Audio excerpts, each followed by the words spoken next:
Whew, I have just had the worst luck shooting video journals and video blogs lately, and privacy is at a premium because of lockdown.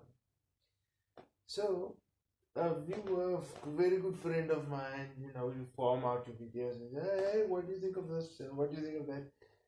He watched the video start with why. It's in the timeline. Um, if you're a regular subscriber, regular viewer, thank you very much. Continue to like, share, and subscribe. The more shares, the better. I can only give my opinion on and my experiences around disability. So, of course, I'm not a doctor and I'm not a psychologist, but I am a corporate facilitator. So my friend asked me, I like the video, and he says maybe you should go back to shooting once a week. I was like, okay, but then okay, you like this video. How do we expand on the theme? What's the variation? And he said, he himself is disabled, and so am I. He said, okay, why don't you ask the question? So what's it like dating a disabled person? Now here is where I'll say, I know I'm a fellow disabled person, but I'm also a person. So I have dated a disabled person before. And for the purposes of this video and all my other videos in the future, maybe, um, I'm gonna say I can only speak for myself. I'm not speaking for the spinal cord community. I'm not speaking for other congenital disabilities or early onset disabilities or late onset disabilities. I'm only speaking for myself. I'm only journaling, and if my journal channel helps you, I am most grateful to be of assistance. I think for me, I enjoy dating a person with a disability because, firstly, they're a person, and so they're gonna treat you like a person. They're gonna regard you as a man, and I think that's the best feeling in the world, being regarded as a man. And yeah, there are things you're gonna be scared of, and then you're gonna come up against it, and because um, you know, can that person do that? Can this work? Can that work? And people don't understand why you allow for so much time to do certain things, and you put the two of you together. It's a bit of a challenge, even if the one person is able-bodied. But as the able-bodied person, don't be afraid to ask the question. So, how long does it take you to get ready for work in the morning? If you don't physically drive the car, does your mother have to be with us 24/7 when we're out on a date? The answer is no. And do I have to do everything for you? The answer is no. Sometimes it's nice because that's how intimacy can be born. You can put some of the caregiving responsibilities as part of your intimacy. You're gonna empty the urinal. Go and run the bath. Open the shower taps for the person. Cut the meat. Feed the person. Everybody doesn't like to eat with a spoon. So sometimes it can be nice to be fed. Sometimes, because that's where intimacy can begin. It's 1, 2, 3 left, and you feel his stubble against your face. Smell of the perfume and the aftershave together. Lovely. Logistically, it can be a bit of a challenge getting to the movies, getting to the church, getting to the bar, getting to that Friday night date and Saturday date, and you sleep in, and then once a week, midweek meal. Kind of a nexus of how the relationship should run, how those motions should go through. But on that, don't always jump to the medical and the negative. Um, don't assume that just because a person has a big pee in the winter, it's always a medical thing because they don't make it to the toilet on time. Maybe the spasticity and the full bladder fights one another, and the bladder's gonna win, and it's gonna go whoosh, because that does happen. Um, that's why I say, if there's a whoopsie in the shower, there's a whoopsie in the shower. If there's a whoopsie in the bedroom, there's a whoopsie in the bedroom. Um, Excuse all the I need to sit forward and breathe. But, and there we go.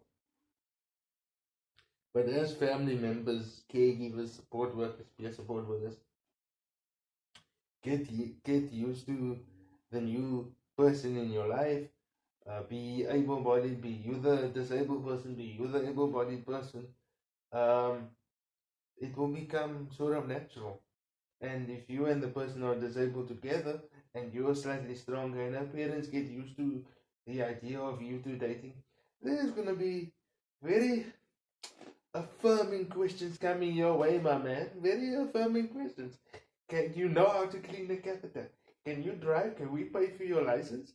So that if there's an emergency, you can get in the car and get her to the hospital? Yeah, do that. Do that shit. Those life affirming questions, I've experienced it, therefore I can talk about it. Those life affirming questions that do exist. And yes, we have called the paramedics and they've come out. Now in the life situation, you really don't want to call the paramedics, but that happens. So the next day, the paramedics come back and they check up on the patient and check everything as well. And the female paramedic takes a look at me. And she gives me this knowing smile. Yeah, you're the boyfriend, right? There's a very important reason why I'm bringing this up. And I'm like, yeah, I'm also, I'm the dude, And there's a very important reason why I'm bringing this up. Because sometimes when you start dating somebody, especially if you also have a disability, or even if you don't, the parents don't often acknowledge that you're the boyfriend. Or they themselves, they can't put it into words.